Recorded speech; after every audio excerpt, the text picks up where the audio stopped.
Welcome to Warrior Class, where the teachers will pass. And you will too if you pass. All right, this is the exercise episode. We exercise mental health and survival. Wellness. And we got a special guest with us today too. Do we have any news? Yes, we do. We're going to go to that now. Mm-hmm. How's everybody doing out there? Make sure you hit the like button.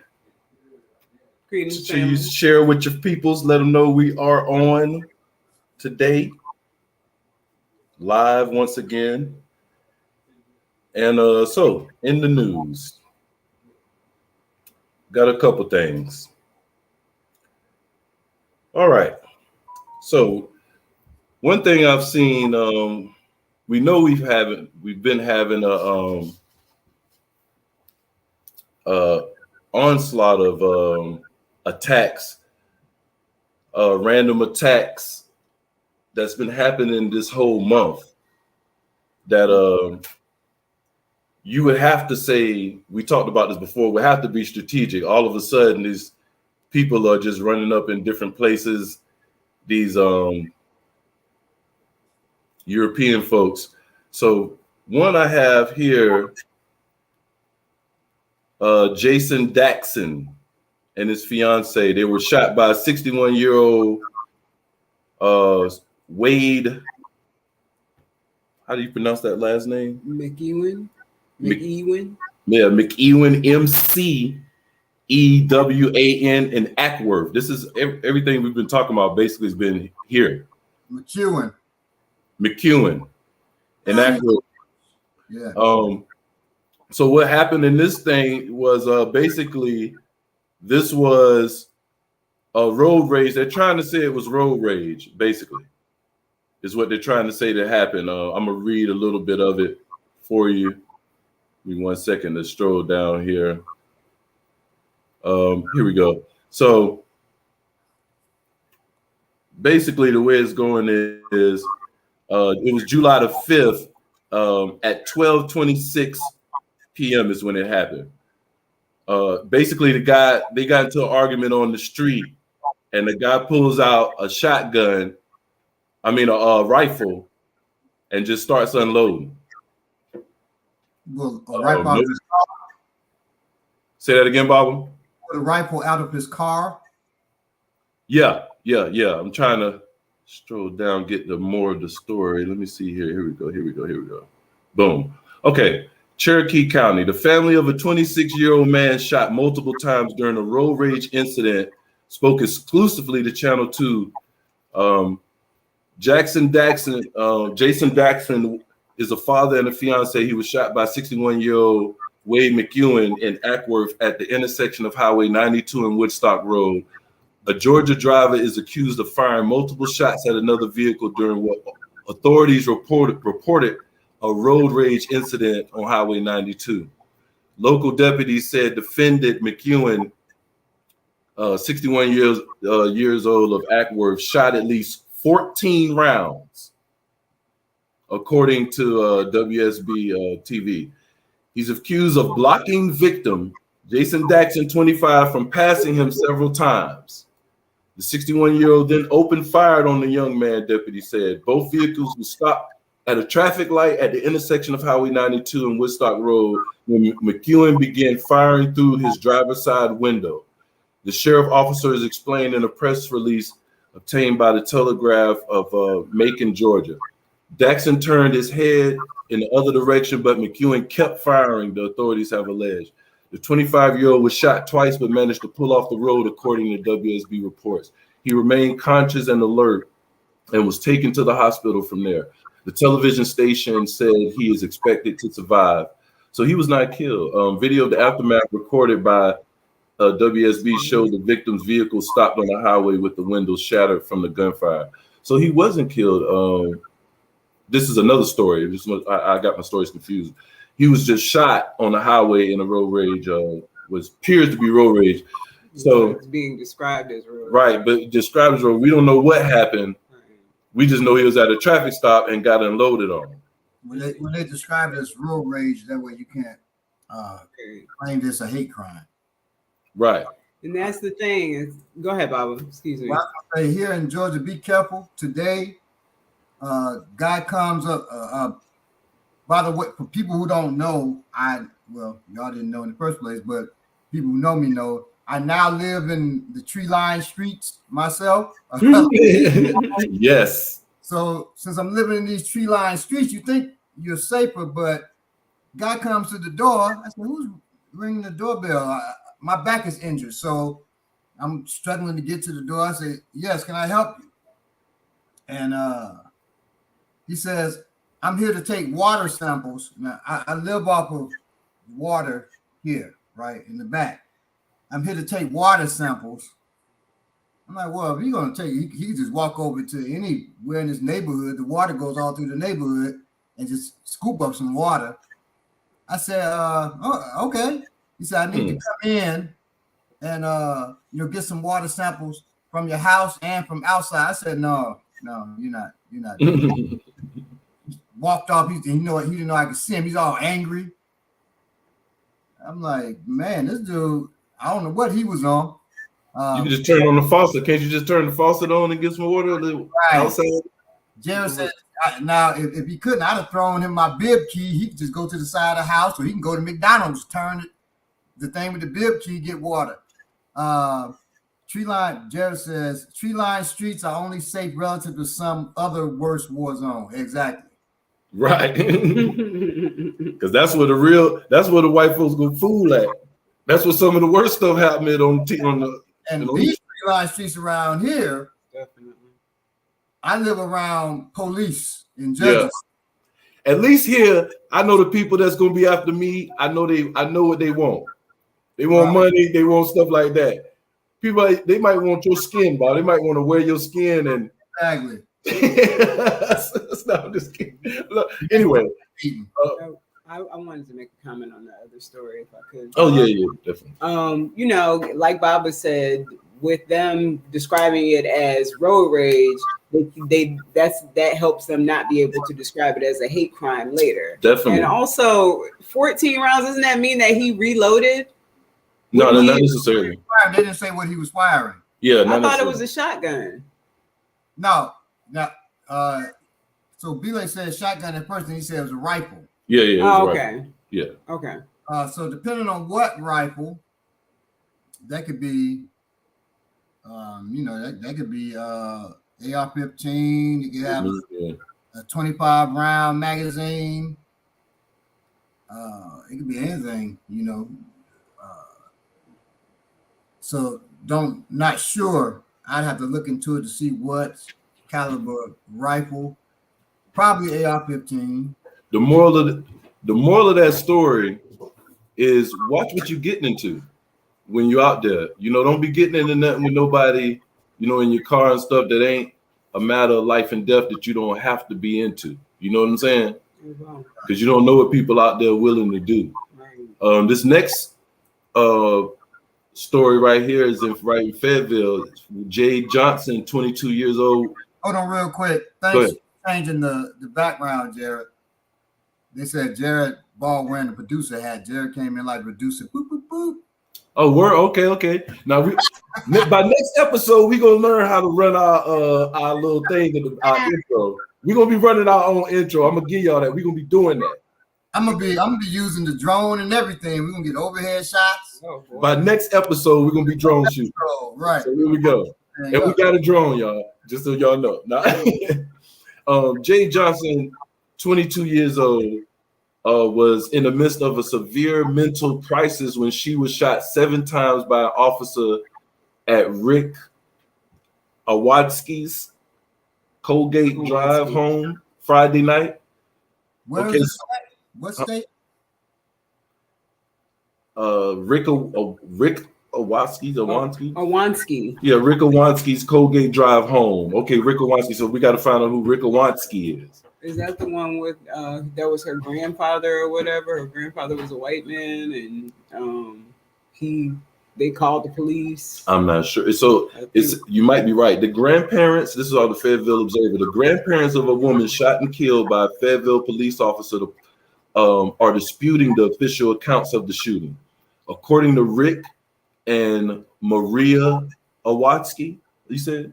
Awatsky, their granddaughter, Jade Johnson, 22, was in the midst of a severe mental crisis when she was shot several times by an officer at Rick Awatsky's Colgate Drive home Friday night.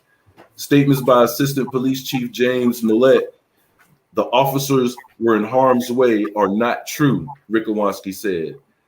She didn't wave the gun around. She didn't threaten anybody else, just herself, he said. The week of the incident, Rick Awatsky said Johnson was stressed as she attempted to exit what he described as a mentally abusive relationship. He said she feared she feared retaliation from her boyfriend, according to Awatsky. The boyfriend had threatened Johnson's life and the lives of her family members. She kept getting more and more paranoid, more and more fearful of him and what he would do, Awatsky said. Jay Johnson was shot by a Fayetteville police officer on Friday. So yeah, calling the police when you're having a domestic dispute. But again, it was her white grandfather that called the police. Her white grandfather called the police on bruh, and the police came and shot the black woman. Well, he may have called them to help. Oh yeah. I mean, yeah, he called to help. Whatever, but that's what happens. That's the luxury that they can have of being able to just call up the police. Now I don't know if that's Fayetteville, Georgia, or Fayetteville, North Carolina. I think it's North Carolina. Okay, well now I tell you, Fayetteville, North Carolina. I spent quite a bit of time there. That's where SF is trained at. Mm-hmm. Fort Bragg is in Fayetteville, North Carolina. And there's a lot of killings that go on there. I'm not talking about in Fort Bragg, but people from Fort Bragg and their families. Right. You know, stuff they're going through, what people call PTSD. So there's a lot of murders that happen around Fort Bragg. Yeah.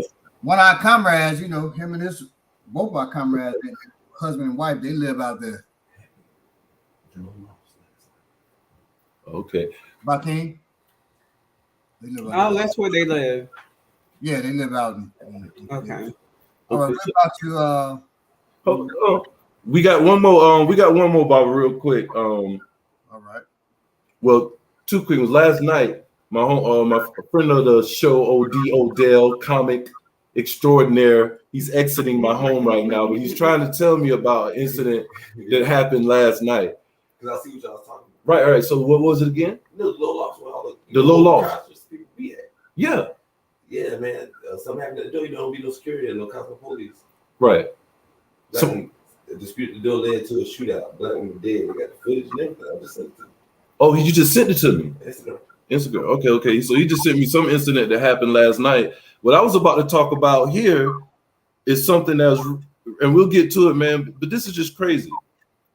I don't have a lot of details on this, but this is an incident that somebody just had this video of this white dude standing outside trying to get these kids that look no older than 13 to fight them. They teenagers, and it's like, I don't know how many of them, because the camera's only showing one kid, but it's at least 3 or 4. And he said the strangest thing to get somebody to fight, one of the strangest threats, he said, I will lick your balls and nail them to the wall. Well, listen, don't ever listen. Nailing them to the wall part is a threat. The licking part was the pleasure. Well, licking from him for me is a threat. I did Ranger and Airborne at Fort Benning, Georgia. I did Airborne at Fort Benning too. Same dangers near base. Yes, Fort Benning, Georgia. That's down in Columbus, Georgia. For those who don't know. And You let me hear you say something like that to some babies around me, man. What are you talking about? What are you talking about? And if you hear him, I'm not playing the audio. He's come on, man. What you gonna do? Come on, I think about big old doofus old. I want some names to come out, so I'm not really talking about it too much, but it's just ridiculous. Obviously he has some issues with the terminology he used. It's almost like he wanted to. The fight is actually a guise for something else, for molestation. Right. So what OD was talking about, they don't even let the video show. You can't even see it on IG that he sent me, and they're not trying to talk about it. They're not saying who the dispute was with. I can't find it in the news. It's not in the news or nothing. Just somebody got a camera footage, and they blurred it out. The low loft is where a lot of conscious folks go and build. And they saying that there was a dispute that escalated to a shooting in the parking lot that left a woman dead. So more information about that. And it's all women and children, man. Like, it seemed like it's they really going hard. You see what happened with Styles P with that video of the two police officers and the little girl saying they targeting I don't know the proper term, so if I missay it, but she was saying the manly type gay women or girls that they targeting them, and he slammed the little girl. And Styles P was like, "Man, you a whole bitch, man, for slamming that girl, because she's still a girl. You know what I mean? Even regardless of what she thinks, you know what I'm saying? Her body reflects that when she's getting handled like that. You know what I'm saying? So, like, we really gotta be on this, man. Be careful. The elderly. We saw two teenage black dude. We saw two teenage kids. Three teenage kids killed the elderly dude walking down the street. Nobody doing nothing, man. It's like I never welcome something like that to happen where I'm at. I'm just glad. I'm just glad it's not, and I want us to really, man, get our stuff together. And we're not gonna allow none of this, man. We gotta really get. I've been with my wife and children. My wife driving, seeing violence, and out on a woman, pull over. My wife knows, hesitate. I'm gonna handle the business. Jump back in the car. As long as I see now, if I see it's mass madness, I'm not going to do that. And I got my children in the car. Right. But if it's just, well, now my children are much older, But if it's just my wife and me, pull that car over. If I can get this sister to safety or whatever, I will. Yeah, well. One time driving, it's pouring down rain. I said, "Sister, you want to ride?" Sister didn't hesitate. Jumped in the car. It's me and another brother. I said, "Now, sister, we're gonna take you where you're going, but just know, don't ever jump in a car with two dudes because of that inconvenience. So we have to also be aware." I said, "Because we could be serial killers." She said, "Oh, are y'all serial killers?" I said, "Well, if we were, would we say we're serial killers? If we were rapists, would we say it? So it really doesn't matter now. You're in there." What does a serial killer look like? What does a rapist look like? I said, "So now, where do you live so we can take you home?" "Oh, I live in so-and-so." I said, "Oh, now we know where you live." So we took her home, but she was like just in the days after. She learned something. You have to just know it doesn't matter. If you get caught out in the rain, you're caught out in the rain. Right. You're already wet. Damn that. Because the way I was trained, I know you work off of the elements and people will move the way you want them to move. Y'all know that from the camp. Yeah, go ahead, shower, get nice and clean, your nice clean clothes. And then let's go outside. It's just drizzling. People didn't even want to put their knees down on the ground. It was muddy. But we got to. What's the matter? It was muddy. Right. Just mud will beat you. You see? So we have to be aware of that we have those things, and then we have to work to overcome it. We learn to chop down a tree by chopping down a tree. I hate to say it. Yeah, let's bring our man. We're going to get to our guest. You want to introduce him, Belay? You ready to Yes. have him on? Yes, sir. Yes, sir. I've been knowing this gentleman, this warrior, mind you, for a minute now. I met him through. I started this organization a while back, this grassroots thing to try to get some work done in the community. The BEC, and I believe Ryan was one of the first people that I met through doing different, throwing different type of events. And so we stayed in contact since then. He joined the African martial arts shortly after I did, I think. You know what I'm saying? But he had to move recently, I think last year. But he's been a certified personal trainer and TRX, that's total body resistance exercises, for 11 years. He's run. We know him, the three of us. The school knows him. He's in great shape. He runs marathons and stuff like that. And we thought it'd be great to have him on because he's an expert in this. We're talking exercises. He's the man. You know what I'm saying? Personal trainer. So I couldn't think anybody better to have on the show to do this besides myself. Other than myself, I couldn't think of anybody when I think about exercising. You know what I'm saying? But to have our brother Ryan Timms come on and kick it with us. Excellent. So we're going to bring on Ryan Timms. And also at the same time, we're going to be transitioning because peace to the brother Ryan. Peace. Peace, family. Good to see you. Thank you guys for having me. Y'all too. Thank you for being here, man. I see the beard there, Goose. Yeah. I got a little long. It's good to have you on, man. So, hey, we're gonna get to it.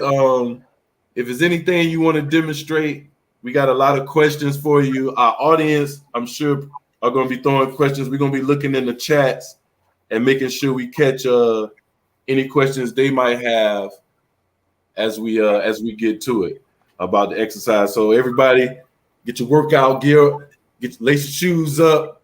While we doing some of this stuff, while we may be doing some of these exercises, Baba may be talking about breathing through that, where you want to breathe at, stuff of that nature like that.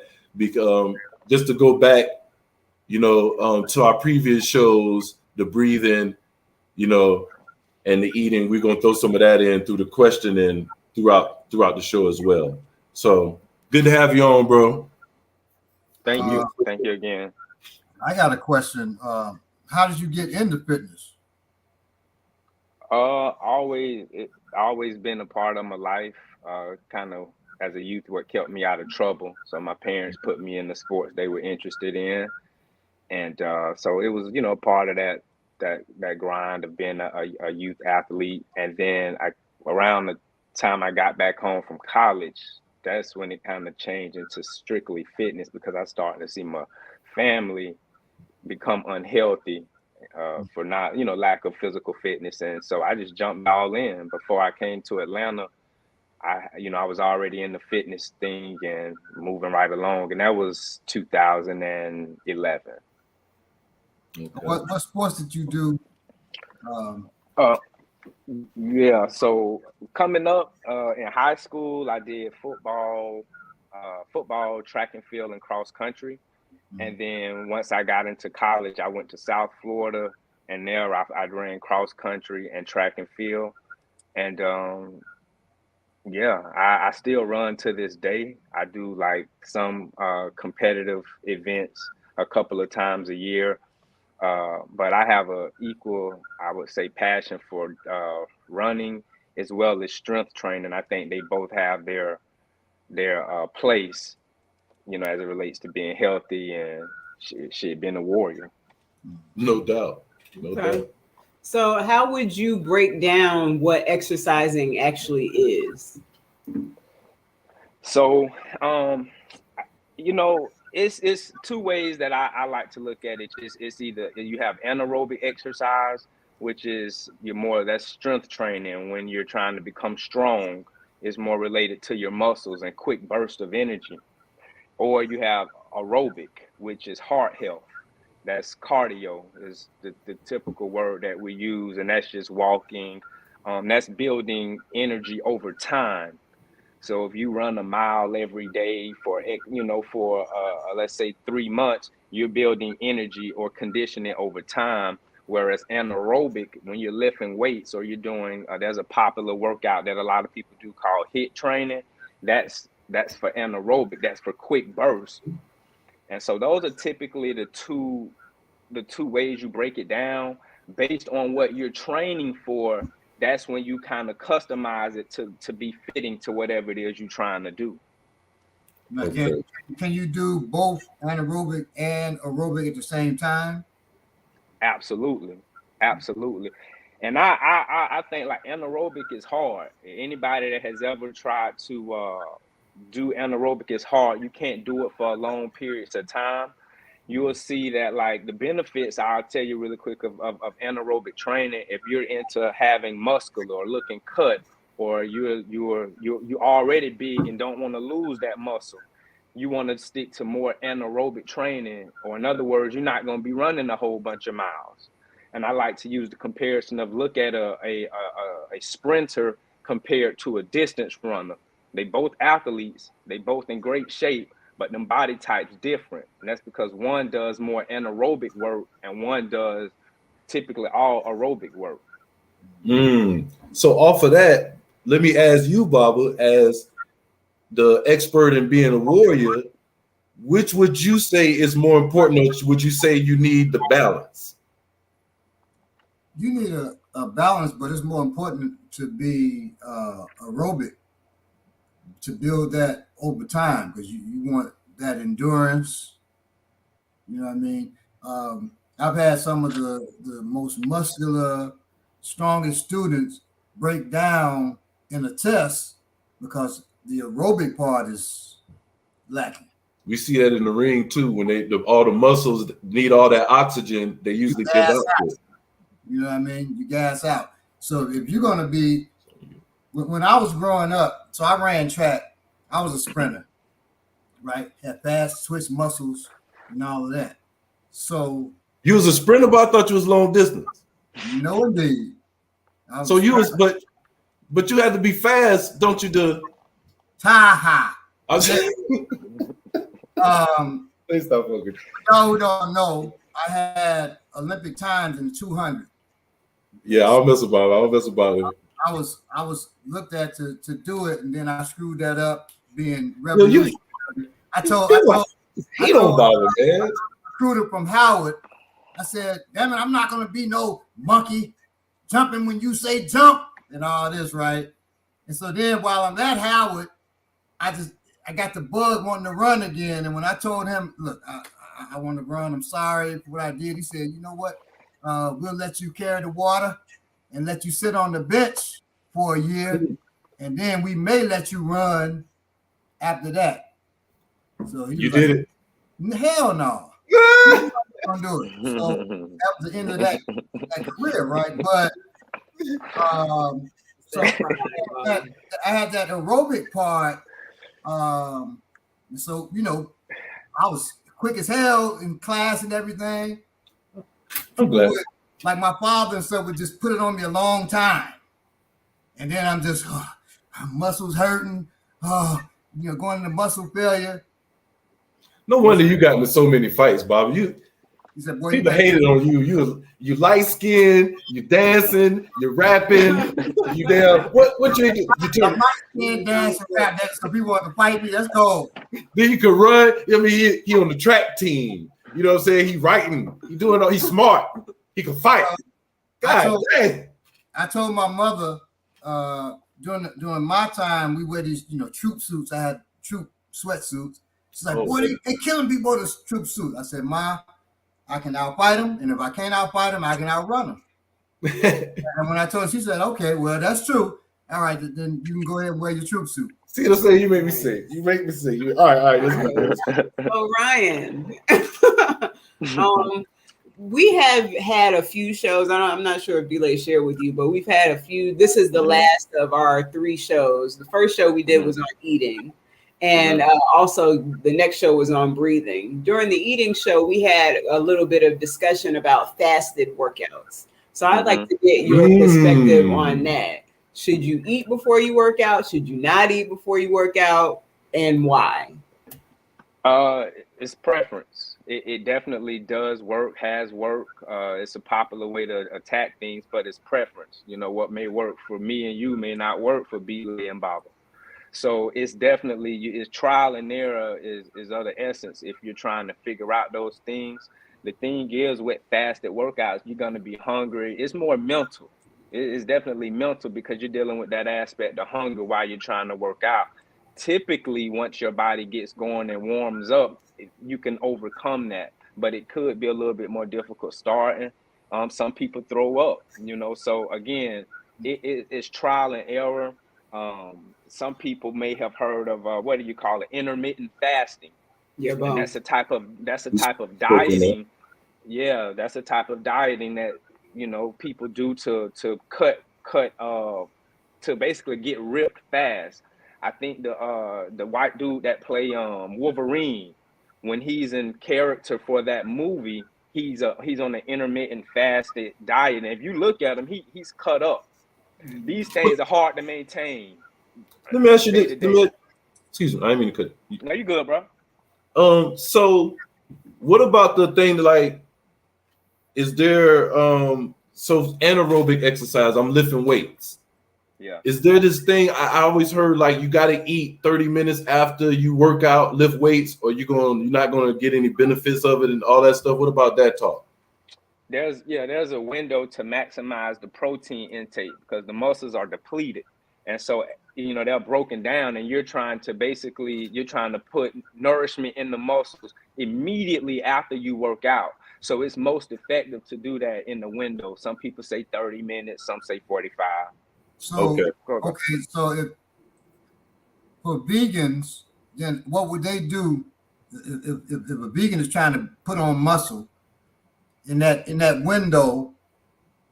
What How do you do it? Yeah. Excuse me. Are you a vegan, Ryan? Yeah. Okay, Yeah. and you okay? Just so everybody know you're vegan. You run, Yeah, lift weights, you do all that. Yeah.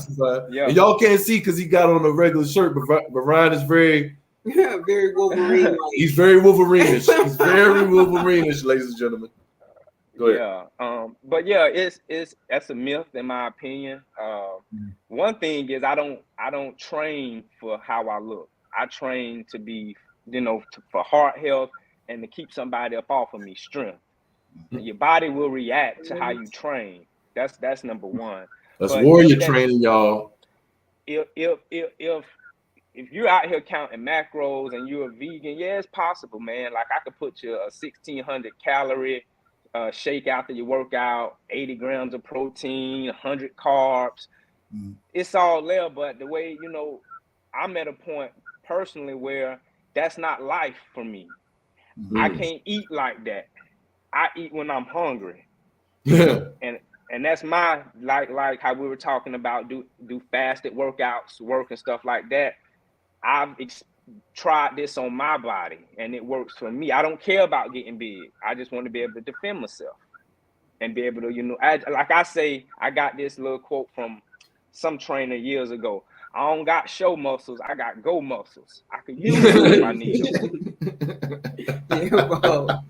I wanted to throw something in. This might be too much information. I know we have a lot of, we have women who are watching this as well. And this is one thing that I discovered myself with my body this week. I do fasted workouts. I do in the mornings. I've been doing long, like about 2.5 mile walks with my son. And one thing that I discovered this week is you may not want to do fasted workouts at that particular time of the month. Sometimes you need a little bit of something to get you going. And I think, at least for me, I need to eat beforehand during that particular time. I had not had any issues doing it at any other time, but I found that I felt really, really depleted during the walk this week because I had not eaten beforehand. So that's something that we as women may want to be thinking about and just keeping an eye on, you know. Absolutely. Yeah. Do what works for you. That's really my whole essence. It's not a cookie, it's not a cutout or one size fits all with this. Most things do fit, but when day-to-day lives change and things like that, you got to kind of be specific to what's happening in your life and what makes you happy. I've lost mental peace or just peace of mind trying to be swole. When I could just exercise and be happy and content, it's just easier. Well, I feel you on that. Yeah. My quest for a gigantic chest it was keeping me up at night. Bro. To get a child, I was like, yo, I just want my chest to be.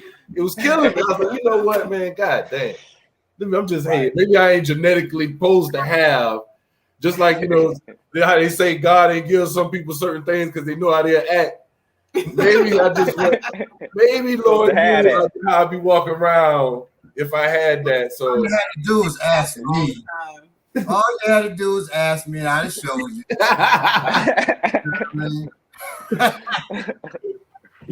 All right, so yeah. I think Bobby, you got the next question. Right, breathing. Are there any general rules we can follow when and how to breathe during an exercise? I can't. I would say I can only speak to running. You know, in those particular incidents, it's always in through the nose, out through the mouth. There are a couple of techniques. You just want to stay relaxed, know what you're doing, but just on a general level, stay calm, stay relaxed, breathe in through your nose and out through your mouth while running. That's as far as I go. You know, could kind of speak to that, Bubba. Okay. Cool. And I think you got the next question. Is it? Oh, okay, yeah. Okay, stretching. And because I've heard different philosophies on this. Some people don't stretch. Some people say you should never. Some people say you shouldn't stretch like maybe I'm explaining it right. They would say if you have to stress the movement, like if my arm only goes this far, I shouldn't take this arm and make it go further. All of that stuff, like so. Basically, should we stretch? And if so, when and why? Yeah, you should be stretching, and whoever say you shouldn't, they wilding. They wilding. First, I'm gonna say is you before you work out, you do something called dynamic stretching, and that's kind of like when you dynamic stretching, that's the opposite of holding. If I was doing this movement and dynamic stretching, it'll be kind of more like this. Okay. I'm moving. Because before you start that workout, part of what you're doing, you're trying to warm up. You need to get your body temperature up a little bit. Okay, so this is dynamic stretching. You do dynamic stretching before you work out, and then after the workout, you done. Now you do static stretching. You may hold that. Boom, release. Hold that. You know, so it's important to know how to do dynamic stretching, which is really that simple. You ain't holding nothing. You letting it move. So, you know, it's like we do these. It's all our exercise. I'm thinking how I used to wonder too. I used to be like, why we don't hold it this way? We boom, boom, boom. Yeah. We was doing dynamic stretches, bro. And then like at the end is when maybe you'll do a leftover right and you should hold at the end of the workout. But it is important, and then like, you know, with water, as you get older, your body start to dry out. So it's important to stretch and drink water so you maintain a certain level of flexibility, or you will pull a muscle. And like I could attest to that. Like I used to do everything with no water. Everything. But at this point in my life, bro, and no stretching. Water with no water and no stretching. And at this point, I can, but you pay for them things. Right. We got to have a preventative mindset about some of these things. So dynamic stretching. That explains a lot. That explains a lot right there. Cool. Yeah. Appreciate that one. I think the next one is next question is on you, Bob. All right. All right. So how do you get started with an exercise program? Yeah, for all the people out there that's been sitting in the chairs for this whole COVID thing, some people have never really exercised like that. They never had a regimen. But not since high school. Well, no, yeah, since high school, since boot camp or whatever you know what I mean? Yeah, yeah. Well, I think you should always start on your level, and you build up from there. And I'll be lying and say this is different. This is any different than anything else, that you're trying to obtain. But let's just say walking. If you're not doing nothing, just walk. To me, walking is one of the best things you could do. It's a functional movement. It's natural. It's hard to hurt yourself walking. So if you're not doing anything, ask yourself, like, be real with yourself. That's part of our problem, in my opinion. You got to be real with yourself. You got to be inward before you be outward. So number one, can you walk 5 to 10 minutes a day? And if you can't, that's okay. Can you walk 2 to 3? Like you gotta be your own strategist in making these things happen. Like people can only take it so far, but start small, walk. And maybe you do that for 2 or 3 times a week for 10 minutes. And then you do that for 2 weeks. And then on that 3rd week, you turn 10 minutes into 12 and a half or 13 minutes. It's just building. As you begin to feel better, you'll start to do more. But I can only say, like, this all sounds easy, but it's in the mind, guys. Yeah, it's in the mind. Right. That's the go ahead, Baba. On that, so say if a person says I can only walk 2 to 3 minutes, right? And as an instructor, and you as an instructor, we know some people, they limit themselves. They can do more than that, what they're saying. How far do you push a person before you just let them do it? So how far do you, because like I have people come in and say they can't do 10,000 punches. Right. Don't call me out.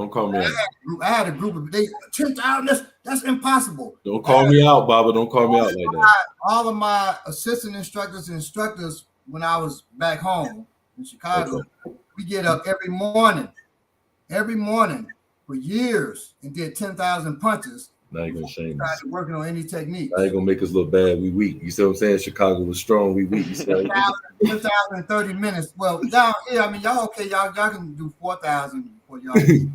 This all right,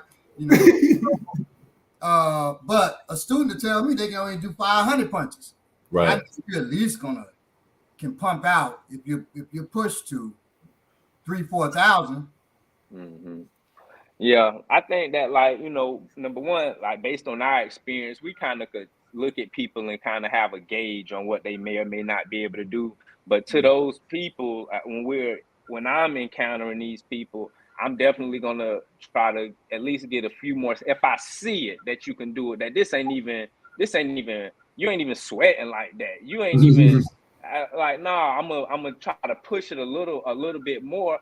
There has to be that fire got to go off in that person's mind. Nah, shit, I'm gonna walk another minute or 2. And matter of fact, I'm gonna do 15 squats with it. The goal is to make that go off, because really, walking is just a piece. Food is just a piece. I mean, that's the most important piece, but it's just a piece. But when people start putting them pieces together for themselves, that's when you can pretty much do anything. You can't make nobody. I can't help nobody lose 100 pounds. That person got to be determined to lose them 100 pounds. Yeah, bro. And then you showing them the way. Absolutely. Same way with class. Same way with training. Yeah. With anything else. It's gotta be in their mind first. Yeah. Okay. Can I ask this question real quick before I forget? Mm-hmm. Dynamic stretching, is jogging or like running like a slow a brisk walk or something? Is that dynamic stretching too? Technically, yeah, it can be. Like when we're warming up for races, we run for 3 to 4 miles. So yes, it can be. But like as a runner, like some of the dynamic.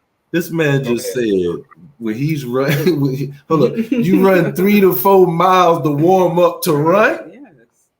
Yeah, that's you got to get that body fully I just seen drenched, Khalid fully Muhammad hot. almost stand up in the Donahue show when Khalid Muhammad did like this and they all stood up. But let me say this. Hit the winning shit. Like, Let me add this, bro. One of the things about running, I think that like especially black people, bro, we jump out trying to do 4 and 5 miles, running too damn fast. So like, slow down. Slow down. I just think it's a misconception that only white folk could run miles. That's why I like to go out there and put it on their ass, because we can do it at a high level. We sprint too, but we can do it. But I'm just saying, common folk like you, B-Lay, like you could probably do it, but you probably go out there. Like I see so many people go out, they run 8-minute miles or 9-minute miles. These are like average good times, but they like, damn, I was so tired after that. And I'm like, bro, if you ran an 8 or 9-minute mile, if you ran a 12 or 13-minute mile, you could have probably did a 1.5 miles or 2. Right. And that goes back into a person saying, damn, I could run 2 miles nonstop. Once they start believing or seeing what they could do, then he's gonna be like, well, maybe I could run 3 miles or walk 3 miles. Yeah. I talk a lot of joke. My flat feet, I got up to 2 miles. If I could do it with these flat feet, I'm sure y'all could do it. But sure. When I was in the military, I was doing like, 4.5-minute miles. A friend of mine was doing a 4-minute mile, and he thought he was just, when we did the 20-mile route march, he thought he was just gonna kill it. I can, I'm faster than you. I said, I ain't trying to be fast for 20 miles. Chilling, walking slow, kneel down. After a while, get some rest, walk. Everybody that tried to move quick, they were going on the truck. Done. Yeah. So, you got to pace yourself, or shit, you could kill yourself. Let alone tearing up muscles and heat stroke and stuff like that. So, pacing yourself is key in any physical endeavor. Yeah, definitely. I do have another question for you, Ryan, but first I would love if we could get a commitment from you to make a tutorial for running, because one thing that I learned a few years ago is that you can be taught to run. Like, there are things that you can do, best practices. I'm sure you know what I'm talking about. And that will help people to get to that point where they can run those. A warrior class tutorial. Right. Just how to breathe, how to do your feet, and all of that. That would be really great if we could get you to do that. So I'm just gonna put that totally out. Down. Thank you. Yeah, I'm totally down. Yeah, we can do that. All right. We locked them in, y'all, for the record. Nah, go ahead. On top of running, strength training, weightlifting. Why should we weight train? And also, when you get to a certain age, because I know there's like an age thing where you should definitely be lifting weights. So can you get into that for us, please? Yeah. Well, like when you get older, it's the term if you either use it or lose it. So if you don't use your muscles, they disappear. And I'll give a very quick story. I remember seeing my grandmother as she got older before she passed. I went and seen in the hospital, and it's like she didn't even have no shoulder no more. And I knew what it was, but I'm like, dang. So you have to move these things. I remember my granddad years ago, he used to have a can, and he used to be moving the can with his hand and kicking out his leg. These are these people trying to do something, but it's kind of too late. So you got to start now. So you can continue to do it. You can see these calisthenic men that, doing pull-ups and stuff at 70, but that's probably only because they've been doing this while they was 30, 40, 50, blah, blah, blah, blah, blah. Right. But it's important for that reason, which is why I started there, because otherwise your body will deteriorate. Other than that, I guess from a warrior standpoint, you want to be able to defend yourself. You want to, that's why I do it. Weight training. Weight training, strength. It's important, but it's important to do it the right way. in the gyms and a lot of trainers and instructors, you'll see a lot of people performing exercises wrong, and it You gonna get causes in that. injuries over time. Like lower back exercises, like in the lumbar or rotators cuffs. These are a lot of the most typical injuries that people get from doing exercises wrong. So it is important, but understand that strength exercise really is an extension of functional movement. Like people walking, carrying stuff over their head, lunges, squats, these are functional movements. And so weightlifting or strength training, it's an extension of it. And some of it, while it has its place and it's effective, when you go in these gyms and stuff like that, kind of have an idea. I wouldn't recommend you just do anything. There's a lot of the machinery is bad design, or you just have to know what you're doing just to be safe in there. I prefer, and I think me and Belay spoke about it personally, I prefer free dumbbells, because dumbbells, they kind of correlate, or much more correlate, with the natural movement of your muscle fibers. But when you have these strict bars, like a curl bar, or a lot of men do bench press, these things restrict your muscles from its natural movement. Therefore, you're gonna create a small tear over time, which is more pronounced if you keep doing that. And a lot of men ego lift. Right. So that's gonna cause bad things over time. Sorry, one other thing. What about kettlebells? I was gonna ask about the kettlebells too. Yeah, love them. That's a form of free weights again. So they kind of have more of a natural movement. Like, you can do them like this. I love them. No problems with them. And with that hook on it, it gives you a little bit more variety that you can't get with a dumbbell. So I love them. No problems with them. Great. Thank you. Also, yeah. like Baba will tell you, after you get over 40 years old, for men, you should be touching iron weights. You should be working with weights in some type of way to maintain your structure. You know what I'm saying? I mean, he made Baba, you probably know better than me. I totally agree. I don't really know like too much, I guess, science behind it. I just know that your muscles will tear. It's simple. Use it or lose it. Use it or lose it. So you have to have some type of activity about yourself, or it will deteriorate. You know what I'm saying? Can you break down the rep thing? I never really got that. When you're working out and like you do less reps, more weight, you get big, you do rep. I don't know how that goes. So can you set record straight for the rest of all? Yeah. So basically, like with that, when you I guess the general approach is more reps, less weight, and then heavier weight, less reps is how you get big. That it is true. It is definitely true. What I suggest people to do is look at your body type. Like, do you got a big upper body and a small lower body? Is you shaped like an O? Is you shaped like a T? Like, you look at your body, and then that'll kind of help you determine, well, what do I want to do? So the way I like to say it, if you already small, then you need to get straight to the heavier weight, less reps, because you pretty much strip down most of the fat in that area. You can get straight to, I want to start getting strong, putting on a little muscle. But if you're big, like some of us are shaped, some people are shaped like the letter A. They small up here and they got a big lower half. Well, okay, so they could probably apply this to the top, heavier weights and less reps because they're small. But on this bigger, on the bottom half, they probably want to do lighter weights and a whole bunch of reps and get rid of it. And when they get to a point that they like, then they can start to do heavier weights, less reps. Now that's general, but this is what people are talking about. People feel like they found that sweet spot of 8 reps or 10 reps at a heavy weight. That's all general, somewhat true, but it's all general. You got to be in tune with yourself.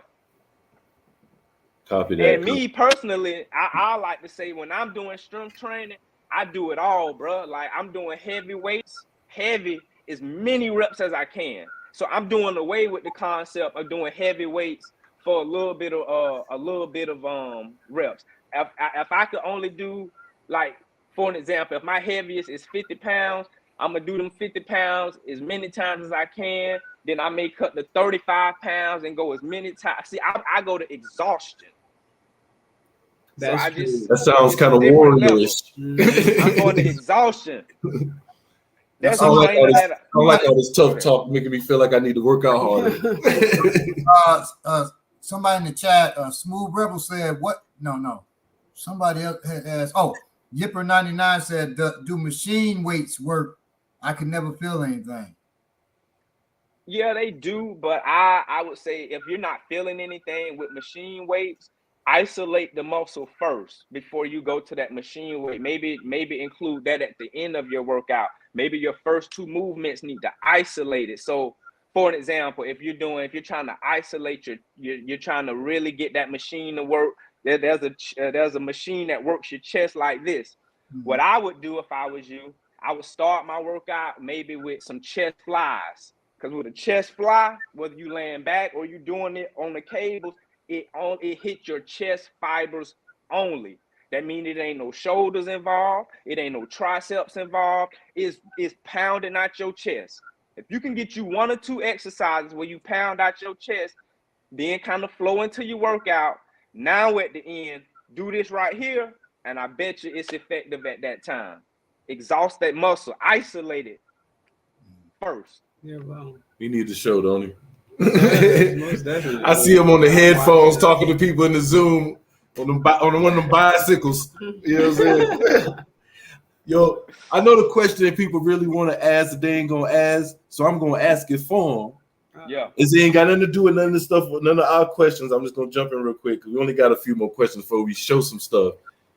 How I asked you this before. I called you like 2 years ago. I was in Ohio for my brother. How do you get rid of the gut? How do you get rid of that big stomach? How do you get rid of it? Everybody think it's the crunches, and what do you do? What and why do you do it? I feel attacked.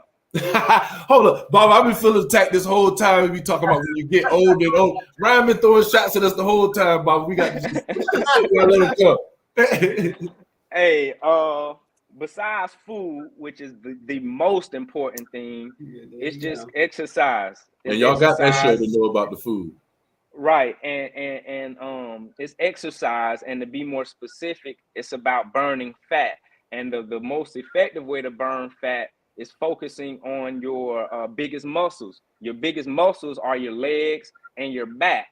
So listen to me now. Listen to me. If I'm trying to get my stomach flat to ultimately get that six-pack, I'm doing 1,000 squats, and I'm gonna do 1,000 lat pull downs in the gym, because your body exerts more energy working these huge muscles. So I tell my mama this all the time. I've been telling her this for 5 years. We still trying to get it. It's like you can work all of this, and it's getting strong, and you may build a rock. You may build a six-pack behind it, but if you don't deal with the sheath of fat in front of it, you will never see it. And you can only do that by losing calories, which turns into pounds. Understanding you can't target it. Just because you do it, just because you target, you doing these exercises, you may lose it in your legs. So work the muscles that really gonna stress your body, which is your back and your legs. So say if you have limited mobility, as far as, or you have limited accessibility to like lat pulls because you need the machine for that. So what would I do? I'm not going to the gym. What would I do to substitute for that lat pull? Is there anything I can do? Honestly, yeah, man. I think like people, if you could invest maybe like $10 to $20 in a set of resistance bands from the crib, we have those to the side over here too. You could. That's it, man. Because if anybody, let's say 40 on up, if you go to physical therapy, that's all they're gonna have is resistance bands and maybe some 2.5 and 5 pound weights and some stuff for balance.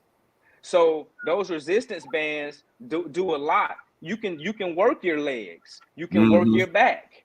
You can just start there at your crib. Now, going back to how do you start?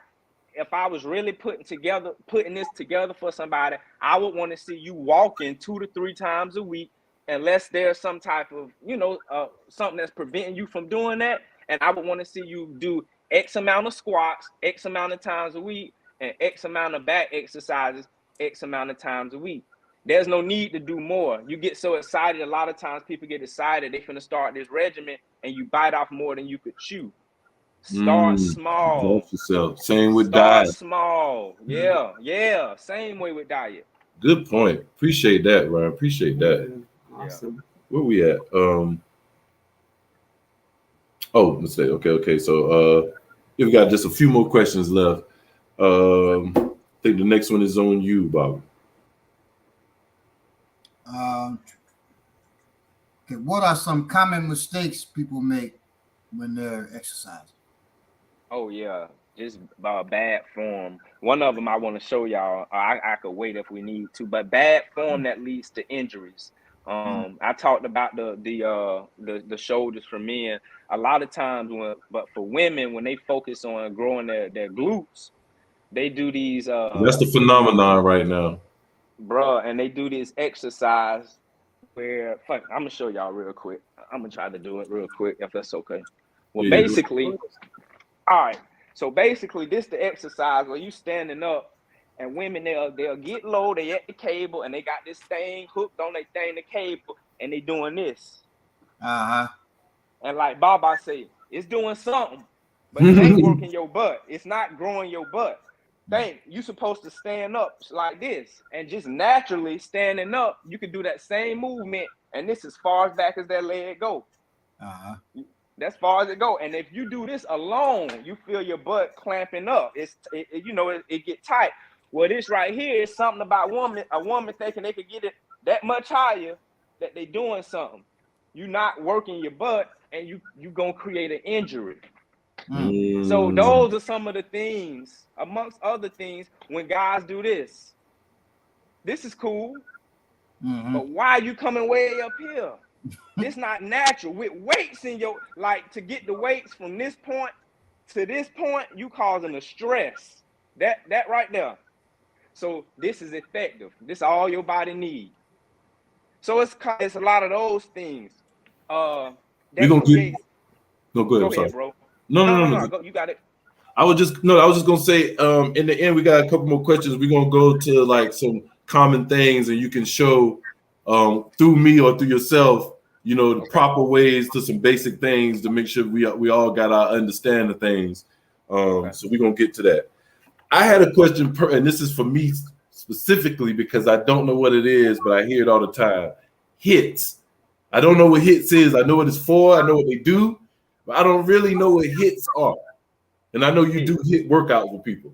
Is it HIIT or HIITs? Yeah, it's just HIIT, high intensity interval training. Okay. High intensity interval training. Okay. And that's a form of anaerobic training. What you say, Baba? HIIT. Yes, sir. Okay. I had no idea what it stood for or how the initials or anything. Yeah. Okay. I mean, yeah, bro. It's an anaerobic form of training, meaning it's a part of that short burst strength type of training. You can definitely be creative with it. It's typically done in 30 minutes. Really, I think that if you really, really, really give a HIIT workout your all, you could really only do it for 15 to 20 minutes, and you'll burn a good 300 calories if you, balls to the wall. But some people could do it. Some people have to scale it back. Whatever it is effective. It has its place. It's very popular, but it's a way to get a lot in a little bit of time. It is ideal for doing it at the house. If you travel, you don't need weights. You can add weights. It's typically done where people may work out for 30 seconds on or 45 seconds on, take 15 seconds off, and get right back into it. So okay, you're gonna give us a quick example Yeah. Shortly, we're gonna do a quick example of a HIIT workout. Not too much HIIT. I'm with it. Just a little bit. I Just a ain't little gonna hit hit. you We're too gonna hit a much. little. We're gonna hit a little. All right. Okay. So, what type of exercises would you say a warrior's regiment should consist of, and why? That's a good We one. want you to answer I mean, that too, Baba. Being a official on what you think about it. But go ahead. yeah, I mean, I ain't gonna make it too complicated. Running, I think you need to have some heart health. So a warrior should be, able to at least run a couple of miles to get out of danger. He needs to be able to have the ability to sprint, to get up out of there quickly if he need to be, and squats, lunges. You want to have a set of strong legs. Again, these are the biggest muscles. Push-ups. And if you can do some type of back exercise, I think that's it, man. I mean, That's we how you ain't out here started. Basics. Yeah, and I think that's sufficient. If you can be consistent, that's just me, not trying to make it too far. Not take it too deep. You get your little bit of running. After you run, you maybe do you on your street. You run up the street, down the street. You do that 4 times. That's your sprint. So you can do your little distance. You can run your 2 miles. Get your sprints. Then on the next day you gonna run. I'm gonna do 100 squats. I'm gonna do 100 push-ups. I'm gonna do another thing you can do. If you can get a case of water, you can work your back. You can do some bent over rolls, whatever. You do your 100 back. Boom. But that's it. Can I get cardio if I can't run? Yeah, walking. You Still can walk. cardio. That still can build. Yeah. You can build some good cardio with that. Yeah, I mean, but it's best if you could get it on the incline.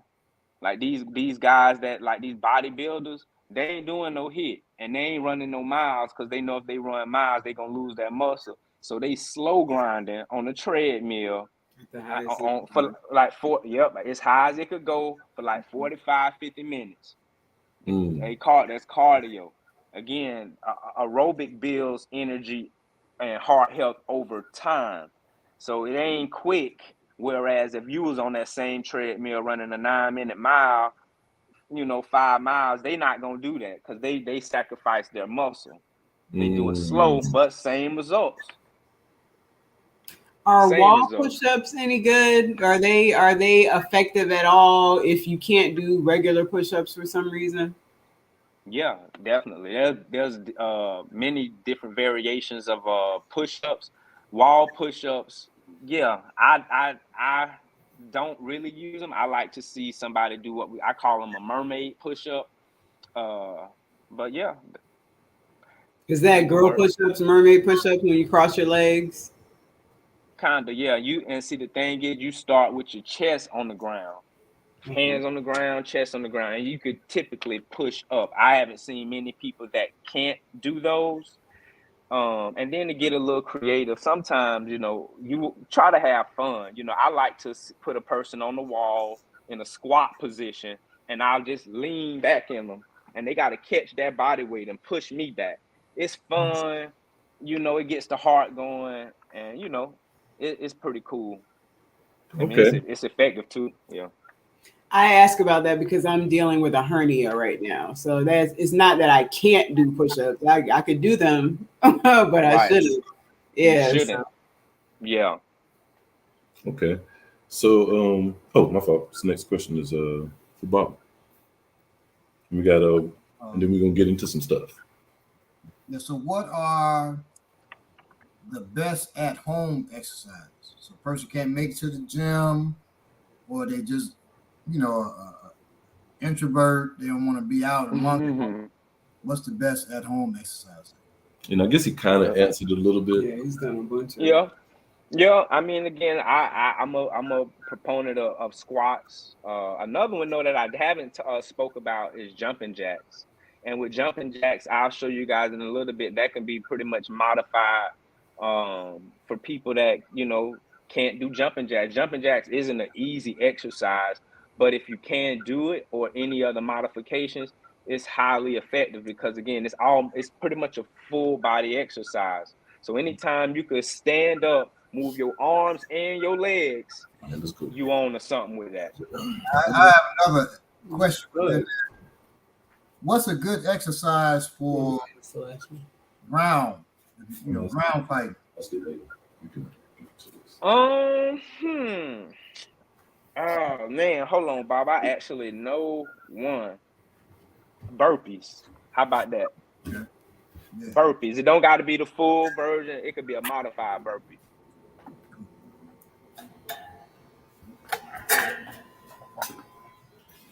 All right. We had a blackout. Sorry about that. No problem. I was about to say, Ominiki building up some muscle. That's just belay. Oh, mic came up. Is this right here? Give us 1 second here. We can still hear you though. Oh, dang, the mic wasn't plugged up the whole time? That's weird. Ain't it though? We must be hearing you through the laptop's mic. Through this powerful laptop that is not a tablet. All right, we still here? Yes, sir. Let me adjust it a little bit. Boom. I think Ryan went out for a second. So we are going to get. Now we can't hear you.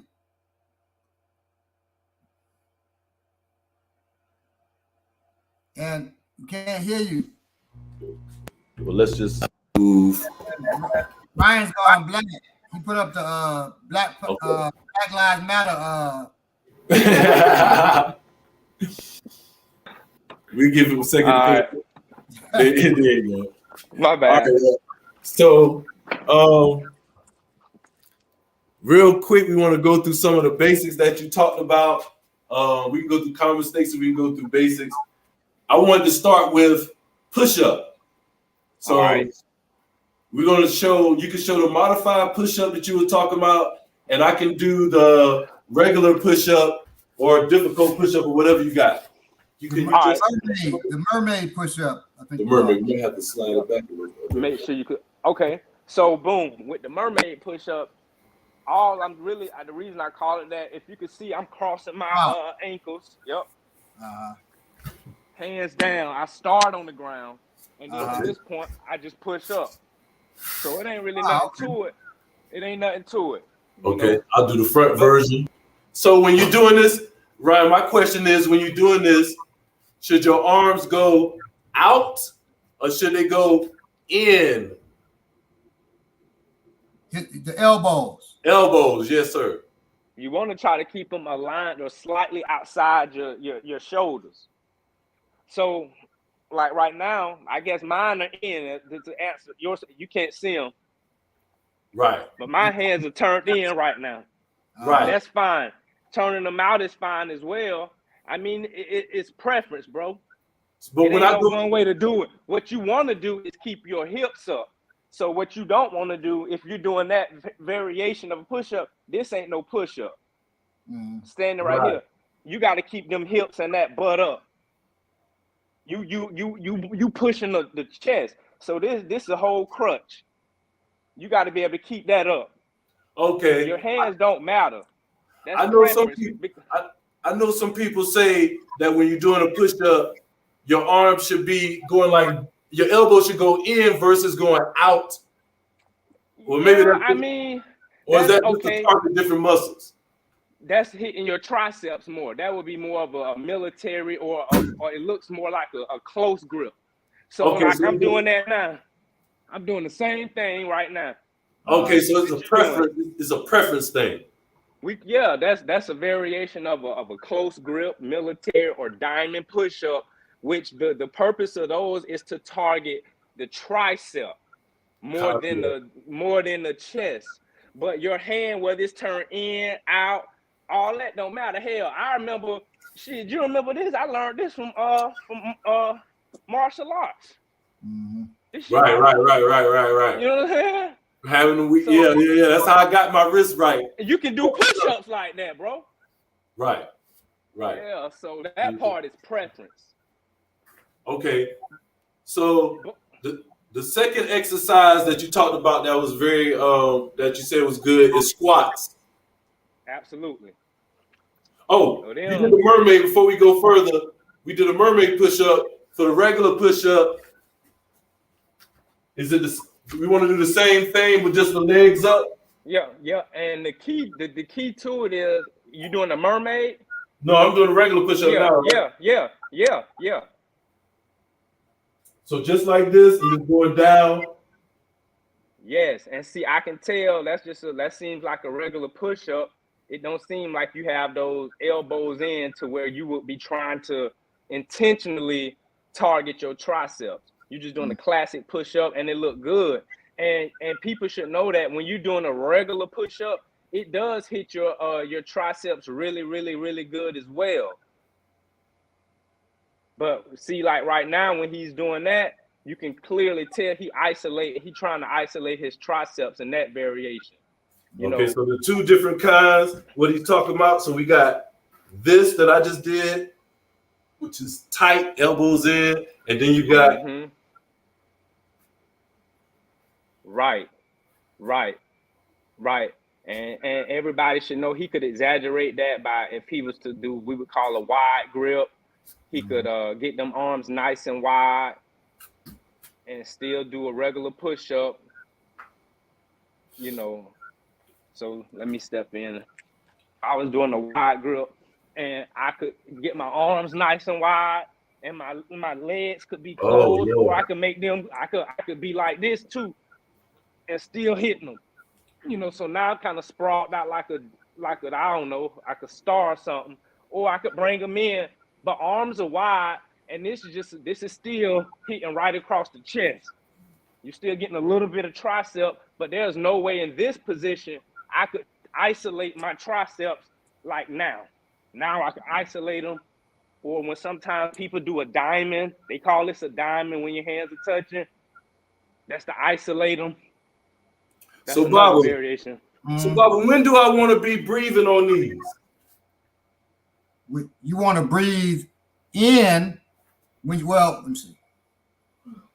I'm trying to think about when we used to do them. Now, when we did our diamonds were up to our head, our forehead, and we had to put our forehead in the Oh, no, sir. But, no, sir. Your forehead had to hit the diamond? Yes, and we breathed out when we came up. Then when we went down. Yeah, that seems right. Yep. I got it. Okay. Now I got to do it because Ryan done did it. God dang it, Bobby. Let's see if I can do one. I'll do mine sideways. Yeah. Since Ryan in front, I'll do mine sideways, see if I can get one out. Let me see here. Bring your hand up more. Yeah, that's the tricep. One of my students got just determined he gonna do those. He got to 50 of those. It was, and he shredded. Woo! Okay, so second one, squats. All right. So this is the number one exercise, everybody. Mm-hmm. Number one. This is number one. If you had to do one exercise for the rest of your life, it's this one. All right. So the key to it is when you squat, all of the weight should be in your heels, not your toes. So you should not be on your toes.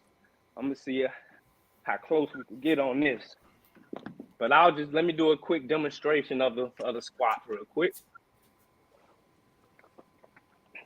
So, boom. And if you can't see it, or if I need to adjust my camera, just let me know. But I'm not doing this. Maybe this looks different. If you can bring it down so you can see your feet a little bit. Okay. Yeah. Or you can use me, Ryan, and you can talk through it. That's good right there. Okay.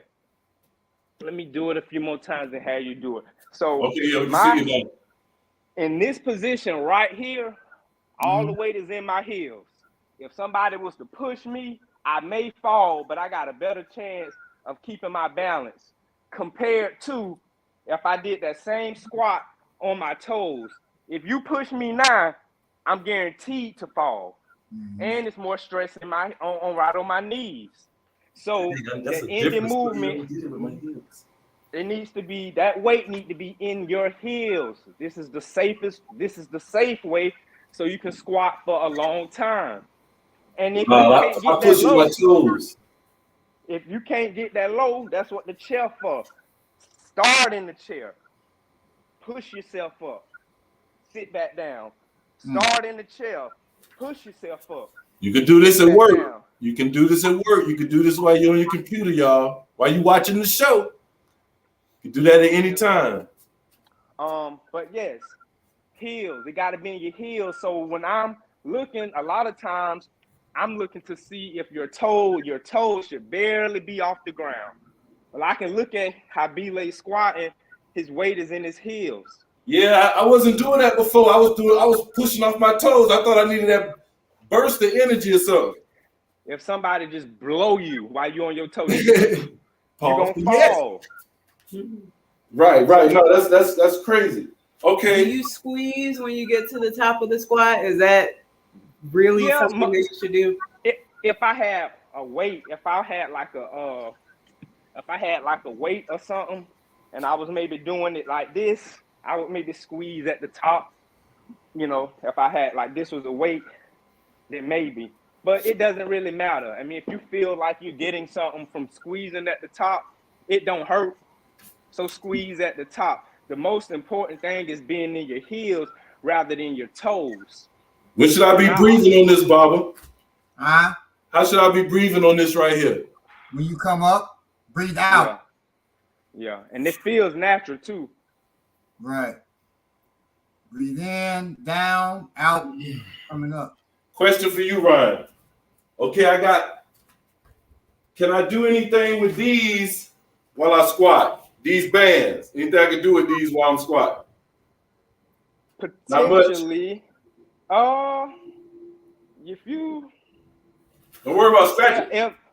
What about these? Oh yeah. Now them you could get crazy. You can get busy with them. Let's go through a little something. All right, so these my weights right here. We'll start with curl in this order: curl, squat, and press. So we're gonna stand up, we're gonna curl it, we're gonna squat, and then we're gonna press at the top. And then reverse that motion to release. So let me see you again. All right, so I'm gonna do 3 reps. Okay. Curl, squat, press. Curl. Okay. Squat. So press. I start like this. I curl. Keep it curled. Squat. Sit in them heels. Yep, sit in them heels, and then explode at the top and press. And when I do that, I come up like, well, you can't see my hands. Could you adjust the camera, please? You good, bro. Whether you're pressing it like this or whether you turning it of some sort. Well, it don't matter if it's like this or like that. Nope. What I'm looking for is you exploding from that ground to them arms up. Okay. You can just go. That's what I would be looking for. So from there it's back to here. So boom. So it's curl. Now when I curl, do I curl like this? Or do I curl? I tend to curl crossed over a little. Is that either way? Either way is fine. Like, you know, there are different variations of curls, but for what we're talking about now, you could I would say either keep it straight up, or if we're gonna go in variation, you could do a hammer curl. Is when the weight is to your side. So the like weight this. is down to your side. Let me see. Like this? It should, now hammer curl, squat. Yep. But see when you But when you see what you just did though, once you curled it, you kind of snuck it up to your shoulders. Okay. Hammer curl. Hold it right there for the hold. Hold that. But that's why, see, that hammer, now explode up. But that hammer curl to me isn't natural in this movement. This is better. Yeah, that's better. It feels more natural. Yeah, that's better. And let me show, yes, curl, squat, press. Now, another one I like is deadlift to press.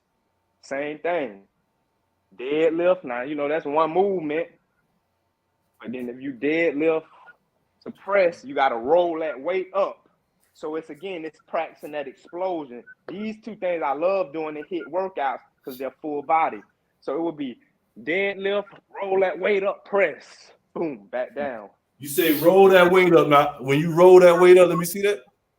So I I want you to think if you had 30, 40-pound dumbbells coming from here, trying to get it here to press it here. You're not getting no heavy dumbbells up moving like a snail. You gotta convert some energy.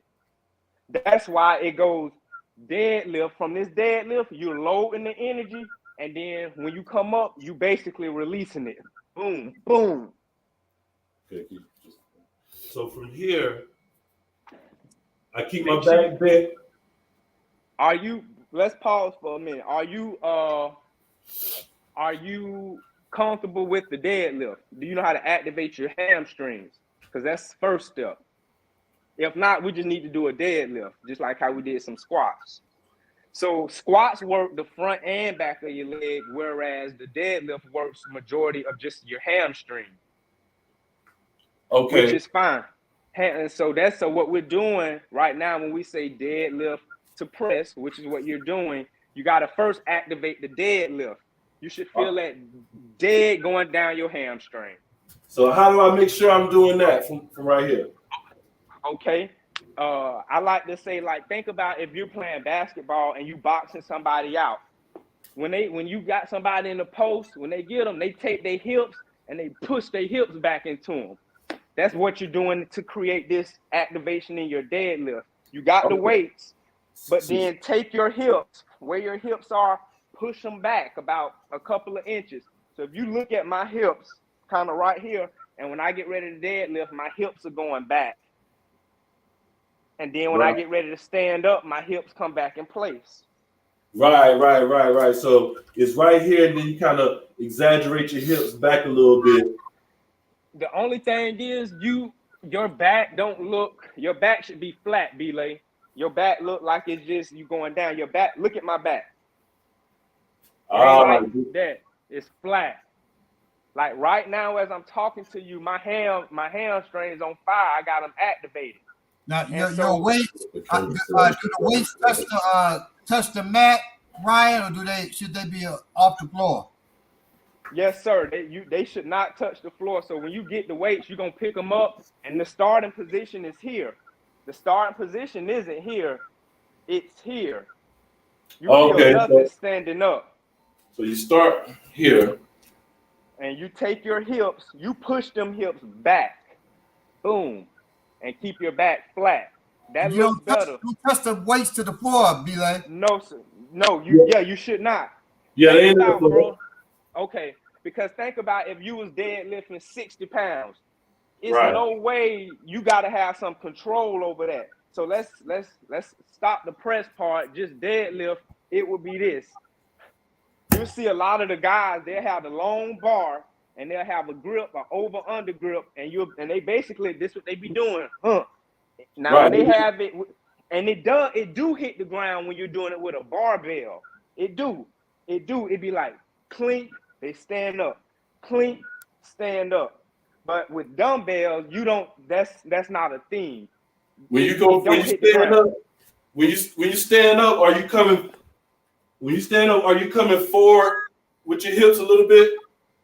Yeah, it kind of comes out. It don't really do nothing, but yeah, it kind of comes out when you do it, because I do it. Bill, your back's not flat. It's slanted. Right now. It's going down. Are you bending your knees, Brian, when you're lifting from? Slightly. You can, and that part is pressing. Yeah. That looks amazing right there, bro. That's it right there. But okay, I got you. So boom. But you gotta be able to feel that. Yeah, I feel it. I see what you need. I need to bend my knee so my back is bent a little bit more. That looks good. And so once you get that, that's after you get that, now it should start making sense. Why, like, damn, if I had some heavy weight, I couldn't get no 30, 40 pounds up moving like this to this. Right. This. It would have to be more of an all-in-one, like, boom, really shooting it up there. And so again, when we're doing HIIT exercises, like for more advanced people, we may do different ways you could do that, but you can do it for like 30, 40 seconds, as many reps as you could get. Take 30 seconds, take 20 seconds off and repeat that 5 times. And let's say you do 4 exercises that way, that'll give you like a really, really, really mean 25, 30-minute workout. So we did the deadlift to press, and we did the curl, squat, and press with those weights. I'm just using those as examples of like for advanced people that if they were trying to really build something, these are some of the things that they could do to do that. Say if I only got, and this will be the last, second to last question. Say if I only got one dumbbell, what are some exercises I can do with just one?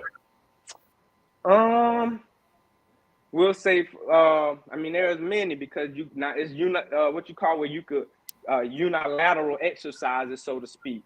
We'll just do something. Obviously, we all know we could do, you could do one curl. Anything you could do with 2, you could do with 1. But to make things a little bit different, let's talk about balance a little bit. With that one weight, you could maybe go on 1 foot and have the weight in this hand and give me X amount of reps. Now, this is for more advanced people. But this is good, man, for like balance, for basketball players, for hips, all that type of stuff. That's not easy. It's not easy, bro. It's not easy. And if you got, let's say you, there's a lot you could do, but that's one exercise. You can still do. I'm gonna practice now. I'll be nice next time y'all see me. Yeah. You could do a lunge with it. Lunge to press. You could rack the weight here. Boom. Lunge. Come back. Press. Boom. Okay. So I can actually lunge with just one dumbbell. Yeah. Get back over here. So it's just come back. In fact, let's add a curl into it. I like those multi-movement things. So you can say, let's say curl, lunge, press, boom, curl, lunge, press. That's one way. You don't got to do that too, man, to keep it straight up simple. I'm showing you, compound movements, but all right, you can get on one knee or stand up. You can rep that baby till you can't rep it no more. Move it to the other hand, rep it till you can't move anymore. Like if you want to get in shape with one dumbbell and that's all you got and you committed to it, you gonna do it.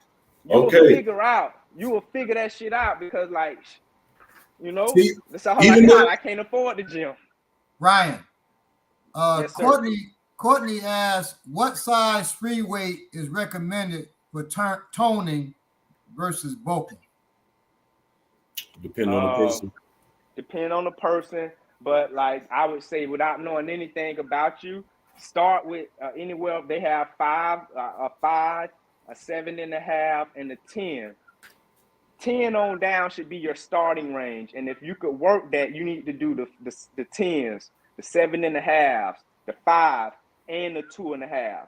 So like in any other examples we gave, let's say we were doing this movement, Courtney, and you did you had the 10s. Now, if you ain't really working out, 10s is gonna be heavy, and you may get, let's say 13 reps. Boom, you work that right hand. Now you put that 10 down, get that 7.5, and you go to work. You're gonna do a few more reps, but that arm gonna be getting tired. Then you get the 5, you do it. You get the 2.5, you do it. And then repeat that same thing to the other arm. You're gonna be so sore. Now, I'm not suggesting you be that sore. I'm just trying to convey the point that you can really work it with whatever weight you can start with. And if you say, hey man, all I could really do is start with the 2.5 or the 5, then take that 2.5 or that 5 and do 3 sets, 4 sets of a challenging reps for you. And over time, you will be able to pick up the 5s. You will be able to pick up the 7s, and then it'll open you up to more things you can do in the gym. Good question. What about hand weights and wrist weights? If you were doing something, say you were trying to do something for your chest, is it okay to use like a combination of those instead of using like the dumbbells or kettlebells? When you say hand weights, what do you mean? Like I know about they got weights that you can walk with. I mean, Ankle like the weighted gloves. Sometimes I'll do weighted gloves and a combination of like a light dumbbell with a weighted glove. Yes, that's fine. No, that's all good. I definitely love the ankle weights as well. Right, yeah. Which you can put those around your wrist also. You talked. Good. No. You talked about jumping jacks. You want to is there different variations? You want to give us a quick Maniki's Hill? You give us a quick jumping jack demonstration. Absolutely. You want me to do it? You want me to do it? You good? So, obviously, we know the regular kind. Think about that. We're just right here, right? But if you like, for whatever reason you can't do them, then one way you could do them, you could do it this way. Boom, boom, boom. My mom did. Yeah, my mom did these for years. She could not do regular push-ups. All right. Now, if you like, well, that ain't too much. Go ahead and grab the weights. Grab the weights if you got these. Belay don't have to do I grab these because they kind of heavy. Okay. So with them, he could do that same movement. Just go ahead and put the weights here, and he could do boom, boom, boom, boom, boom. Yeah, that's something. Okay. Now, what size weights is them, bro? 15. Oh yeah, you got some heavy ones. That's the lightest you got. Yeah, lightest I got, bro. You know what I'm saying? I just throw these around. You know what I mean? I got my So he could do this too. Now he could do this too. Oh, that's why he said he was like, you ain't gonna be do that like that. But so he could do that, and then if he had like some 2.5s or 5s, here's another movement that you could do for the arms. Same thing with the legs. The leg, we call this just jack. This movement right here in fitness, we call this jack, J-A-C-K. So he could do this to the jack. To hit the front shoulder. Ooh, okay. Side shoulder. Yeah, I can do that with these. Shit. All right. So he could do that. Hey, that's a movement that I see in the gym too, when they just be doing this right here. Yeah. I mean, all of this is all to the, good for the shoulders. But again, for somebody that's trying to get a little bit of strength, I'm trying to lose some weight, I'm really just trying to burn these calories, this is going to be a lot more effective, any of these, because you're doing 2 for 1. Right. You're doing 2 for 1. So that's my take on it. Like, as you get more in shape, like if you're just starting out, there's no need for you to be doing no isolated curls, no isolated triceps. You should be moving your entire body until you kind of become more advanced, because you're kind of wasting your time, in my opinion. Copy that.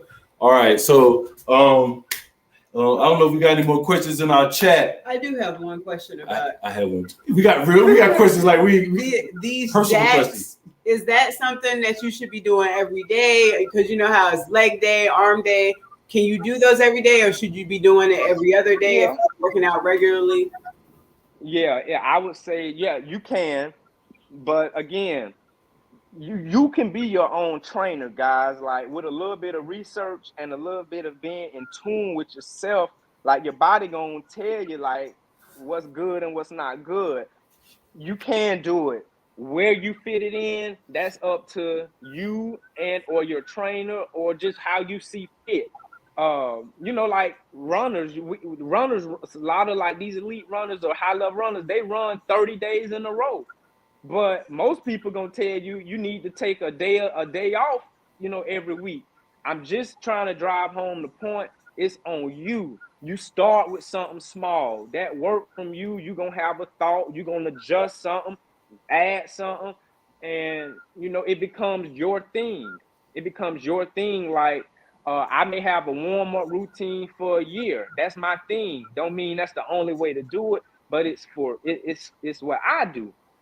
Yes. I didn't mean to talk so long on that question. No, you're good. No, that's great. We love it, man. Actually, I realized that we could sit here and ask you questions for days, because we are warriors and we're into different things, and you're an expert. So it's like having, like Baba in class almost. So I would just say this, man, for those of us that's looking for a personal trainer, my question to you, first of all, I know you've moved out of Atlanta for a while, but are you available where you at?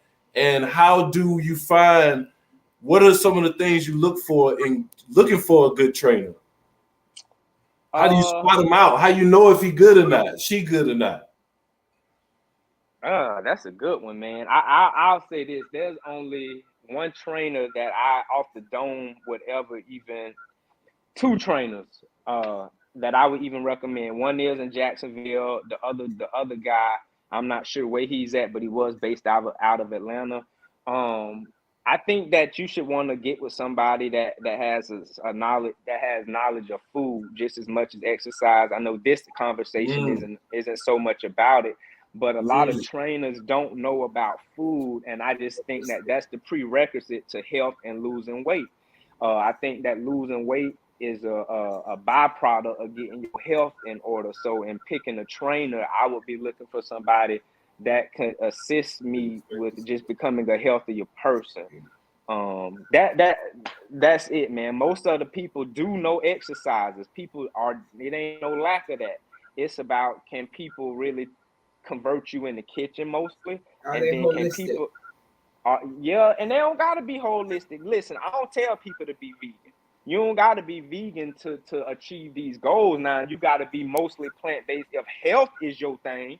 But to achieve these aesthetic goals, you do what you want. I'm not here to press that on anybody. But I just think it's important to, no matter what, like, what if you wanted to do a keto plan? Your trainer should be able to handle that. Or if you wanted to do paleo, they should be able to handle that as well. And so I just think that having a knowledge of food, but for me, health is a big part of it. Most trainers could get you in shape. Right. So Zenobia asks, where in Jacksonville is this person? Dang, his name is Brandon 904 Fitness. Brandon 904 Fitness. Brandon 904. And if anybody, my email, I'll be happy to give it. If anybody wants, that information, I can connect them to him. I'm not sure exactly what his social media handles are, but he's definitely a high level trainer in Jacksonville. And the other guy in Atlanta, his name is Corey. I can't remember what Corey last name is, but he's only doing virtual training, and he's actually training to I think he's boxing in the 2024 Olympics or something. He on another level, but great trainer. Okay, so we'll get the information and we'll make sure we put it in the chat. Are you taking clients? I'm not, man. I'm not. Only thing I have done, I have taken on a few clients for like workouts, where I would do custom workouts and exchange those out. But I'm not taking on any other clients. My goal is to be able to do stuff like this, not really, what you guys have allowed me to do today, rather than kind of doing the training. I think I've moved on from it, and plus I enjoy competing and getting myself in shape. So I've kind of moved on, but I love the knowledge base of this. Yeah, pass on that information. That's what's up. That's what's up. Yeah, man, we appreciate it, bro. We appreciate it. Can't wait to get you out here get you on the mat again, man. It's definitely good talking with you. And really, anybody? My plan really. So we have this brother, Big Pato. He's from Senegal. He did workshop here. He's back in Senegal now, but when he comes back, I'm going to start coaching him to fight MMA. And so we're going to need a person if you want to get on board for coaching him, being on part of our team. I would love to. I would love to, man. I love you guys. I love the group. I can't say that enough. I talk about it all the time. If I ever had an opportunity to come back to it, like to Atlanta, then that would really like make me happy. You guys, even though I don't know how it came across to you guys because I wasn't there every day, but you guys were like my family in Atlanta because I ain't have no family. It just the energy is authentic and it's real and it's always been love. So I'm locked in for sure. You know we love you, Ryan. We birthday twins. You ain't on you October what? I'm the 18th. Okay, yeah, we basically twins then. Yeah. You family, bro. You family. You definitely family. You definitely I appreciate it. Well, you know, my son and my son be bugging you, pestering you, so you know. Hey, I can't talk to you about that on here, but I've been wanting to talk to you because when he called me, I'm like, do your daddy know about this? I'm like, nigga, you ain't finna get my ass whooped. I told him that. You ain't finna get me fucked up, boy. I know that's what that's what he wants to do. But I don't think he's gonna have time anyway, cause he's gonna be the junior class president. He got elected. So yeah. He that dude. Yeah. That's okay. Yeah, man. Well, thank y'all again, man. I really, really, really appreciate it. Thank you. I mean, this has been so valuable. Yeah, this has definitely helpful. Apologize to the family if we couldn't get as many of your questions in, but we hope that you were able to take advantage of all this valuable information that this brother just brought to us today. Yeah, and if you did have questions we didn't get to, we will look at them and we will respond to them and get you those answers. So don't worry about it. I'm sure, we'll look at it. I'll pass on the questions to Ryan if I don't have the answer. They want to know where they can find you online, Ryan. I'll be honest, guys. I'm not really big on social media. B-Lake just reached out and grabbed me. But my email is rtims, TIMS, the number 1 at gmail.com. And that's where I could be located. If any of you guys, B-Lay got my number. If he feel like you need to have it, then you can get my number from B-Lay. Otherwise, that's my email address. So this is real warriors, you know what I'm saying? You can tell he real with it, you know what I'm saying? He ain't on social media. He ain't doing it for the ground. He ain't doing it for the glory. That's what's up, bro. Yeah. rtim@gmail.com. Yes, sir. rtims1 at gmail. rtims1. You got it in the boat? We don't have our chat room up on the screen, so we can't see. So everybody, make sure that you get ready for the tutorial also, because we're going to have a warrior class how to run tutorial to help those of us who feel like they're ready to get out there and start running. And that's a good one. How to run, we're going to know how to shoot. Warrior class, we about to move on up. It's coming. Okay. It's coming. The videos are coming. The videos, and we hope you will support when they come out. We will be asking for your support when they come out. So as you can see, we bring good people on that know what they're doing, as expected. You know what I'm saying? This is what we're about. So we want to cover as much as ground as we can. Thank you, Ryan, for joining us and sharing the knowledge. Thank you. The chat. Thank you all. I was seeing the great conversations in there, and we're gonna see y'all next week. Stay black or whatever it is that you may be. Love y'all. Peace. Peace. Respect and protection.